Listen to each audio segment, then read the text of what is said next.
തുണി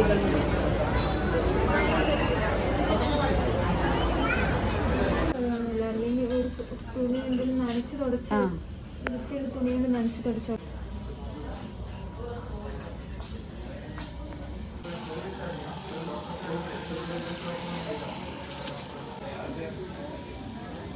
hi all, അസ്സലാമു അലൈക്കും. ഇന്ന് ഷാനുസിനെ ഡോക്ടറെ കാണിക്കാൻ വേണ്ടി വന്നതാണ്. അവന് ഈ കഫക്കെട്ട് അലർജിൻ്റെ ഒക്കെ പ്രശ്നമുള്ളതുകൊണ്ട് നമ്മൾ ഇതിൻ്റെ മുന്നേ 1 വീക്കായി നമ്മൾ കാണിച്ച് പോയിട്ട് ഈ കഫക്കെട്ട് കുറവില്ല എന്നുണ്ടെങ്കിൽ വന്ന് കാണിക്കണം എന്ന് പറഞ്ഞിട്ടുണ്ടായിരുന്നേ. അപ്പോൾ പിന്നെ 1 വീക്കായാലും നമ്മൾ കാണിച്ചിട്ട് ഇപ്പോഴും അവന് കുറവായിട്ട് എനിക്ക് തോന്നിയിട്ടില്ല. അതുകൊണ്ടാണ് കേട്ടോ നമ്മൾ വന്ന് ഈ കാണിക്കുന്നത്. ഇവിടെ ഇപ്പോൾ കാണുന്ന ഈ ഒരു തിരക്ക് റിസപ്ഷനിലെ തിരക്കാണ് കേട്ടോ. ഇവിടെ ഡോക്ടർ ബുക്കിങ്ങും കാര്യങ്ങളൊക്കെ ആയിട്ട് വരുന്ന ആ ഒരു തിരക്കാണ് ഇപ്പോൾ നിങ്ങൾ കാണുന്നത്. ഡോക്ടർ അവന് കുറവില്ല എന്ന് കണ്ടാൽ അഡ്മിറ്റിന് പറയുമെന്ന് ടെൻഷൻ നല്ലോണം എനിക്കുണ്ട് കേട്ടോ. പെട്ടെന്ന് അഡ്മിറ്റിന് പറയുമ്പം ഒരു ടെൻഷനാണല്ലോ. ഞാൻ എപ്പോൾ വരികയാണെന്നുണ്ടെങ്കിലും ഇവിടെ വിളിച്ചാൽ ബുക്കിംഗ് ഫുള്ളാണ്, വന്ന് ടോക്കൺ എടുത്തോളി എന്നാണ് പറയുക. അപ്പോൾ ഇന്നും അങ്ങനെ തന്നെയാണ് കേട്ടോ നടന്നത്. വന്നിട്ട് ടോക്കൺ എടുത്ത് ഞാൻ ആദ്യം പേടിച്ചിരുന്നത്, കാരണം ടോക്കൺ നമ്പർ ഒരുപാട് ലേറ്റ് ആവുമോ എന്നുള്ളത് കേട്ടോ. അപ്പോൾ 7 കിട്ടിയത്. നേരത്തെ കാണിച്ച ഷീറ്റും കാര്യങ്ങളൊക്കെ കൊടുത്തിട്ട് ടോക്കൺ എടുത്തിട്ടുണ്ട്. 7 നമ്പറായിട്ട് കിട്ടിയത്. അപ്പോൾ പെട്ടെന്ന് പോകാമെന്ന് വിചാരിക്കുന്നു. ഇനിയിപ്പോൾ ഇത് 4th ഫ്ലോറിലാണ് വരുന്നത്. അപ്പം നമുക്ക് ഇനിയിപ്പോൾ മുകളിലേക്ക് പോകണം. അത്രയും തിരക്കുള്ളതുകൊണ്ട് ഇനിയിപ്പോൾ എന്താവും അവസ്ഥ എന്നൊന്നും അറിയില്ല എന്ന് വിചാരിച്ചിട്ട് അങ്ങനെ പോകുന്നതാണ് കേട്ടോ. പിന്നെ കഴിഞ്ഞ പ്രാവശ്യം ഡോക്ടർ കാണിക്കാൻ വന്ന ടൈമിൽ തന്നെ ഡോക്ടർ പറഞ്ഞിട്ടുണ്ടായിരുന്നു, അഥവാ അവന് എന്താ പറയുക ഈ കഫക്കെട്ടും അതുപോലെ ഈ അലർജിൻ്റെ പ്രശ്നം വരുമ്പം കുറവില്ല എന്ന് കണ്ടാൽ കൊണ്ടുവരേണ്ടിയെന്ന് പറഞ്ഞിട്ടുണ്ടായിരുന്നു. പിന്നെ 400 ഡോക്ടർ ഫീസ് വരുന്നത്. 2 ആഴ്ച വരെ നമുക്ക് ഡോക്ടർ കാണിക്കട്ടോ ഈ ഒരു ഫീസിൽ. ഷാൻസിന് ഞാൻ മാസ്ക് വെച്ച് കൊടുത്ത്. അവന് ഈ അലർജീൻ്റെ പ്രശ്നം എന്ന് പറഞ്ഞാൽ കഫക്കെട്ട് അങ്ങനെ അലർജി വരുന്നതാണ്. അത് നമ്മൾ സാരാക്കി എടുത്താൽ പിന്നെ അത് ശ്വാസം മുട്ടലാവും. പിന്നെ അവന് ഈ ഉറങ്ങാൻ കഴിയാത്ത അങ്ങനത്തെ ഒക്കെ ഒരു അവസ്ഥ ആവും കേട്ടോ. പിന്നെ അറിയാലോ, മക്കൾ ഉറങ്ങില്ല എന്നുണ്ടെങ്കിൽ നമ്മളെ അവസ്ഥ എന്താവും, നമുക്ക് ഉറക്ക് വരുമോ, അങ്ങനെയൊക്കെയാണ്. ഇപ്പോൾ ഇത്രയും ഒരു എന്താ പറയുക, ഈ ഒരാഴ്ച ഡോക്ടർ മരുന്ന് കൊടുത്തിട്ട് കുറവുള്ള പോലെ തോന്നിയില്ല. ഡോക്ടർ കഴിഞ്ഞ പ്രാവശ്യം എഴുതിയ മരുന്ന് കൊടുത്തപ്പോൾ പനി ഉണ്ടായിരുന്നു കേട്ടോ. അപ്പോൾ പനി കുറഞ്ഞിട്ടുണ്ട്, പക്ഷേ ഈ കഫക്കെട്ട് കുറയുന്നേ ഇല്ല. ഡോക്ടർ രാവിലെ പേഷ്യൻസിനൊക്കെ നോക്കിയിട്ട് പോയതാണ്, ഫുഡ് കഴിക്കാൻ വേണ്ടി പോയതാണ്. ഇനി ഡോക്ടർ വന്നിട്ടേ നോക്കുകയുള്ളൂ എന്ന് പറഞ്ഞ് കുറച്ച് നേരം അവിടെ വെയിറ്റ് ചെയ്ത് അങ്ങനെ ഡോക്ടർ വന്ന് നോക്കി.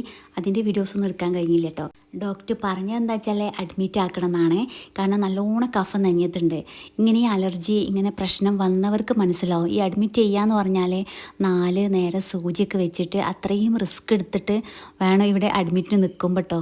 നിൽക്കുന്ന ഒരു ബുദ്ധിമുട്ടല്ല, അല്ലാത്ത കാര്യം ആലോചിക്കുമ്പോൾ എനിക്ക് ഭയങ്കര ടെൻഷൻ. അതിന് മുന്നേ ഒരു തവണ അഡ്മിറ്റ് ആയതാണ്. അന്നതുപോലെ ഡെയിലി 4 സൂചിയൊക്കെ ഉണ്ടാവും കേട്ടോ വെക്കാൻ. ഇവിടെ നിൽക്കുന്ന കാര്യം ആലോചിച്ചിട്ടുള്ള ടെൻഷനല്ല. എനിക്ക് ഈ സൂചിയും കാര്യങ്ങളൊക്കെ വെക്കുമ്പം അവനും തന്നെ ഭയങ്കര ഒരു ബുദ്ധിമുട്ടാണ്. അപ്പോൾ ഞാനിതെങ്ങനെ മാറി കിട്ടിയെങ്കിൽ എന്ന് വിചാരിച്ചിട്ട് ഡോക്ടറോട് പറഞ്ഞ് ഒന്നുകൂടി നമുക്ക് നോക്കാമെന്ന് പറഞ്ഞപ്പോൾ 2 ദിവസത്തെ ടൈം തന്നിട്ടുണ്ട്. 2 ദിവസം മരുന്ന് മാറ്റി എഴുതിയിട്ടുണ്ട്. ഡോക്ടർ അങ്ങനെ പെട്ടെന്ന് അഡ്മിറ്റിന് പറയില്ല. ഡോക്ടറിനോട് പറഞ്ഞത് 2 ദിവസം കുറവില്ല എന്നുണ്ടെങ്കിൽ എന്തായാലും അഡ്മിറ്റ് ആക്കേണ്ടി വരും. കാരണം പിന്നെ അത് ന്യൂമോണിയ അങ്ങനെയൊക്കെ ആയിട്ട് മാറും. നമ്മൾ അതിന് നിൽക്കണ്ടല്ലോ. അങ്ങനെ ഒരു ദിവസം 2 നേരം വെച്ചിട്ട് ആവി പിടിക്കാൻ പറഞ്ഞിട്ടുണ്ട്. അങ്ങനെ 4 നേരത്തെ ആവി പിടിച്ചിട്ട് ആക്കില്ല, ഈ ഒരു മരുന്നും കൊടുത്തിട്ട് ആക്കില്ല എന്നുണ്ടെങ്കിൽ അഡ്മിറ്റ് ചെയ്യണം എന്ന് പറഞ്ഞിട്ടോ. അങ്ങനെ നമ്മളിതാ ആവി പിടിക്കാൻ വേണ്ടിയിട്ട് ഇവിടെ മാസ്ക് വെച്ചിട്ട്, മാസ്ക് ഓൾറെഡി ഞാൻ വാങ്ങിച്ചിട്ടുണ്ട്. ഇങ്ങനെ ഹോസ്പിറ്റലത്തതല്ല കേട്ടോ, അങ്ങനെ യൂസ് ചെയ്യരുതെന്ന് പറഞ്ഞിട്ടുണ്ട്.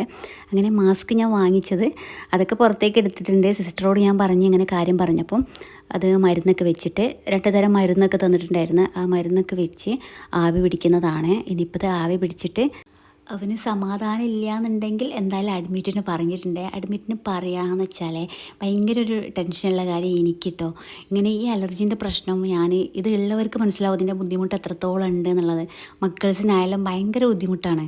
പിന്നെ എന്താണ് ഈ സൂചി വെക്കുന്നത് അവന് വലിയ പേടി അതുപോലെ വേദന ഒന്നുമല്ല, പക്ഷേ നമുക്കത് കാണുമ്പോഴുള്ളൊരു ഇതുണ്ടാവുമല്ലോ അതിട്ടോ. ഈ 4 നേരമാണ് കഴിഞ്ഞ പ്രാവശ്യമൊക്കെ സൂചി വെച്ചത്, ഞാൻ നേരത്തെ പറഞ്ഞല്ലോ. അപ്പോൾ ആ ഒരു ഇതൊക്കെ നല്ലോണം ഉണ്ടായിന്. അപ്പോൾ ഞാനിപ്പോൾ ഈ വീഡിയോ എഡിറ്റ് ചെയ്തത് അവനെ ഇതൊക്കെ മാറിയതിൻ്റെ ശേഷമാണ് കേട്ടോ. ഞാനിപ്പോൾ വീഡിയോ എഡിറ്റ് ചെയ്ത് അപ്ലോഡ് ചെയ്യുന്നത്. അപ്പോൾ അവന് എന്താ പറയുക നല്ലോണം മാറിയിട്ടുണ്ട്. സ്കൂളിൽ പോകാനും തുടങ്ങിയിട്ടുണ്ട്. സ്കൂളൊക്കെ ഒരാഴ്ച ലീവ് ആയിരുന്നു. സ്കൂളിൽ പോകാൻ തുടങ്ങിയിട്ടുണ്ട്. നല്ല ഡോക്ടറാണ്. പിന്നെ ഒരുപാട് സ്ഥലത്തു നിന്നൊക്കെ വരുന്നുണ്ട് കേട്ടോ. ഞാനൊരു പ്രമോഷനായിട്ട് അങ്ങനെ ഇത് പറയുന്നതല്ല, നല്ല ഡോക്ടറാണ് കേട്ടോ. ഇങ്ങനെ ഈ അലർജീൻ്റെ പ്രശ്നം ഒക്കെ ഉള്ളവരാണെങ്കിൽ, മക്കളെ ഇങ്ങനെ കാണിക്കാനൊക്കെ ബുദ്ധിമുട്ടുന്നവരാണെങ്കിൽ ഇവിടെ വന്നിട്ട് കാണിച്ച് നോക്കുക. നിങ്ങൾക്ക് കംഫർട്ടാണെന്നുണ്ടെങ്കിൽ കാണിച്ചാൽ മതിയല്ലോ. പിന്നെ ഒരുപാട് പൈസൻ്റെ എന്താ പറയുക മരുന്നൊന്നും എഴുതൂല. എനിക്ക് തോന്നുന്നു ഒരു 400 രൂപേൻ്റെ താഴെയാണ് അവൻ്റെ മരുന്നിനൊക്കെ അധികം വില വരുന്നത് കേട്ടോ. അങ്ങനെ എന്തായാലും അൽഹംദുലില്ലാ ഇപ്പോൾ കുഴപ്പമൊന്നുമില്ല, അവന് ഓക്കെയാണ്.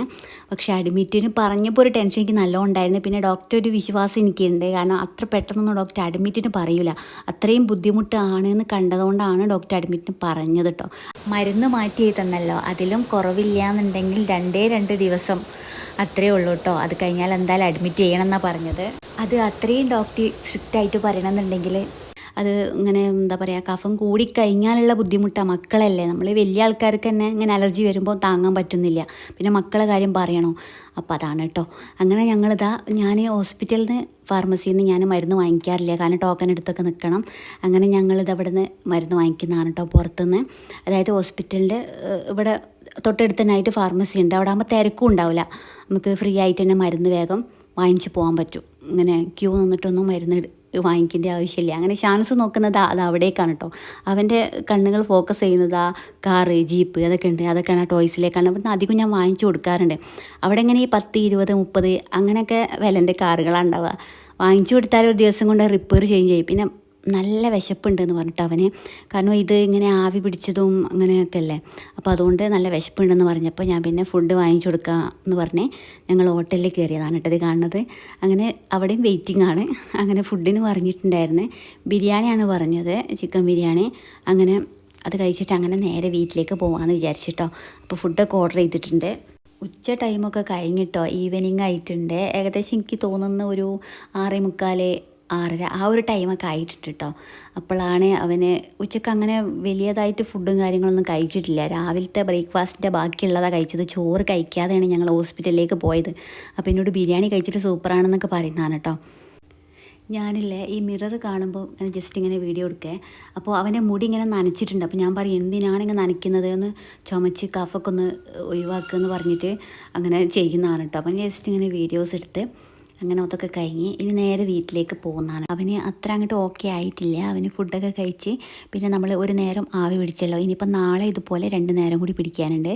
അതുപോലെ മറ്റന്നാളെ ഒരു നേരം, തിങ്കളാഴ്ചയാണ് നമ്മളോട് അഡ്മിറ്റ് ആവാൻ പറഞ്ഞത് കേട്ടോ. മരുന്ന് കൊടുത്തിട്ടും കുറവില്ല എന്നുണ്ടെങ്കിൽ അഡ്മിറ്റ് ചെയ്യണമെന്ന് പറഞ്ഞിട്ടുണ്ടായിരുന്നു. ആ ഒരു ടെൻഷനിലാട്ടേ പോകുന്നത്. അൽഹംദുലില്ലാ ഇപ്പോൾ കുഴപ്പമൊന്നുമില്ല, അഡ്മിറ്റ് ഒന്നാവേണ്ട ആവശ്യം വന്നിട്ടില്ല. അവന് മരുന്ന് കഴിച്ചിട്ട് തന്നെ ഒക്കെ സുഖമായിട്ടുണ്ട്. അപ്പോൾ ഇത്രേ ഉള്ളൂ നമ്മളെ വീഡിയോ, ഒരു കുഞ്ഞു ഹോസ്പിറ്റൽ വ്ളോഗ് വീഡിയോ ആയിരുന്നേ. നിങ്ങൾക്ക് ഇഷ്ടമായിട്ടെങ്കിൽ ചാനൽ സബ്സ്ക്രൈബ് ചെയ്യുക, ലൈക്ക് ചെയ്യുക, ഷെയർ ചെയ്യുക.